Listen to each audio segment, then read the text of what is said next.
In this video, I'm going to show you how to change email address on Facebook. Now, for us to get this done, it's actually quite simple. What you're going to do is head over to these three vertical lines here, and then we're going to open the gear icon. Here in the gear icon, go ahead and click See More in Account Center, and then go ahead and tap the personal details.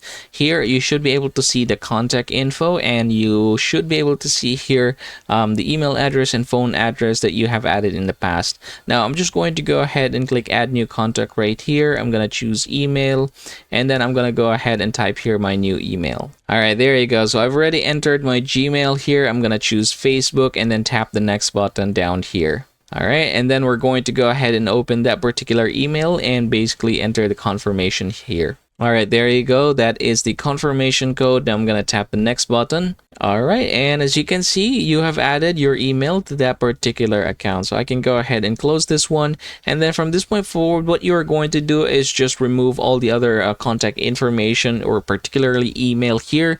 Say, for example, the first one, I can go ahead and click this, and there is an option to delete this one. Of course, I will have to verify in order to fully delete this, but you can definitely do that on your end. So same thing here, tap the delete button, and there you go. So that is how it works, everybody. Thanks for watching, and I hope this video helps you out.